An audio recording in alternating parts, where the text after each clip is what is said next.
এরকম করে, ঠিক আছে। শরীয়তপুর নির্বাচন অফিসে দালাল চক্রের দৌরাত্ম্য, নতুন ভোটার হতে টাকা দাবি, হাতে একাধিক ভিডিও প্রমাণ। নতুন ভোটার হতে সরকারি ফি নয়, দিতে হচ্ছে হাজার হাজার টাকা। শরীয়তপুর জেলা নির্বাচন অফিসে কি দালাল ছাড়া মিলছে না সেবা? আমাদের হাতে এসেছে একাধিক ভিডিও, যেখানে টাকা লেনদেনের অভিযোগ, ভুক্তভোগীদের বক্তব্য, স্থানীয়দের ক্ষোভ এবং নির্বাচন কর্মকর্তার প্রতিক্রিয়াও রয়েছে।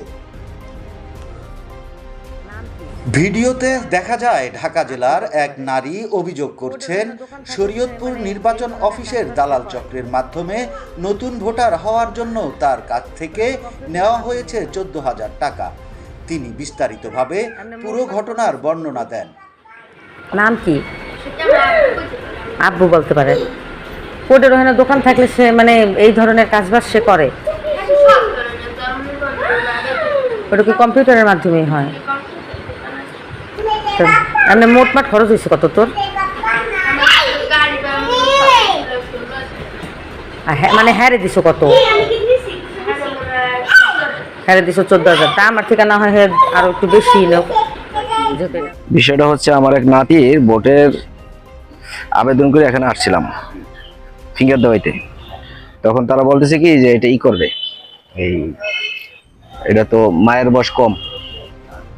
শেষে আমি বললাম ওর ডিজিটাল জন্ম নিবন্ধন আছে, মায়ের বয়স কম, তাতে সমস্যাটা কি? মায়ের বয়স তো 14 বছর, 14 বছর বাচ্চা কাচ্চা হয় না।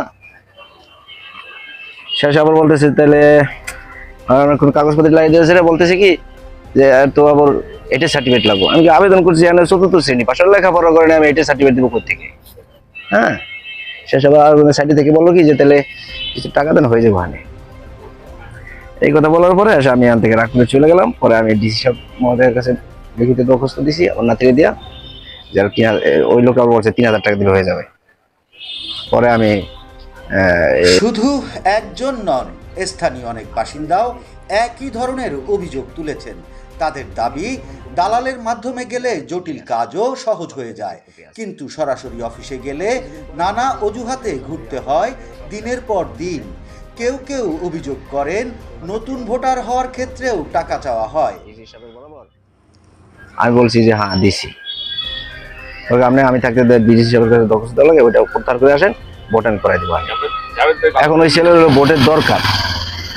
পরে আমি ভোট উঠানোর স্বার্থে আমি ওই দরখাস্তটা প্রত্যাহারের দরখাস্ত দিয়ে ওনার একটা রিসিপ্ট টুকে এনে দিয়েছি, উনি আবার ওই ভোটটা আবার পুনরায় করে দিয়েছে। কিন্তু অনেকে ওদের লোক আছে, ওদের লোক সিটিং করা আছে। বিশেষ করে আমাকে উপজেলা নির্বাচন অফিসার যে, ও একটা খুব খারাপ লোক, মেহেদী হাসান, খুবই খারাপ লোক। ও টাকা ছাড়া কোনো কাজ করে না, সেই ভুল। আমি ওনাকে পরিচয় দিয়েছি, ভাই আমি আইনজীবী সহকারী, আমি কোর্টে দীর্ঘদিন যাবত কাজ করি। আমার উকিল সাহেব পর্যন্ত রিকোয়েস্ট করছে যে আইনগত কোনো সমস্যা নেই, ভোটটা করে দেন। হ্যাঁ, কিন্তু তারপরে উনি আমাকে প্রায় 4 মাস পর্যন্ত হয়রানি করছে। পরে আমি ভোট উঠানের স্বার্থে দরখাস্তটা প্রত্যাহার করছি ডিসি মহোদয়ের কাছে, যেটা দিয়েছিলাম। কিন্তু ওই দুর্নীতি দমন কমিশন এখনো আমার দরখাস্তটা পেন্ডিং আছে, আমার কাছে রিসিপ্ট কপি আছে। আমাদের ক্যামেরায় ধরা পড়ে নির্বাচন অফিসের আশেপাশে থাকা কয়েকটি কম্পিউটার সেন্টার। স্থানীয়দের দাবি, এসব স্থান থেকেই দালাল চক্র সক্রিয় থাকে। অভিযোগে যাদের নাম এসেছে তাদের মধ্যে রয়েছে মোজাম্মেল কম্পিউটার, খান কম্পিউটারের ইমরান হোসেন সহ আরও কয়েকজন। আমি ফর্ম ফিল আপ করে দিচ্ছি, সেই অফিসে জমা দিচ্ছে, আমি কই জমা দিব, ক্যাদারে দিব, আমি কিন্তু রান্নার ধারে যাবো, ওই যে দেখছে রান্নার পর সেই রান্নার ধারে গেছে, জমা দিচ্ছে, কাজ করে গেছে। আমি এইসব বিষয় জানি না। অভিযোগের বিষয়ে জানতে চাইলে নির্বাচন অফিসের ডেস্কে দায়িত্বে পালনকারী রানা তুলে ধরেন। মোজাম্মেল নামে কেউ চিনি, চাইলে আপনি মোজাম্মেলকে সামনে নিয়ে আসেন, সে আমাকে চেনে রাখি, সেটা বলতে পারবো। বিষয়টি নিয়ে জেলা নির্বাচন কর্মকর্তা মিজানুর রহমানের সঙ্গে যোগাযোগ করা হয়। তিনি হোয়াটসঅ্যাপে পাঠানো ভিডিওতে নিজের বক্তব্য তুলে ধরেন। এছাড়া তার পাঠানো বার্তার স্ক্রিনশটও আমাদের কাছে রয়েছে। ভোটার নিবন্ধন একটি সম্পূর্ণ সরকারি সেবা। যদি কোনো ব্যক্তি বা চক্র অবৈধভাবে অর্থ আদায় করে থাকে, তবে সেটি তদন্তের মাধ্যমে সত্যতা যাচাই করে প্রয়োজনীয় ব্যবস্থা নেওয়া সংশ্লিষ্ট কর্তৃপক্ষের দায়িত্ব।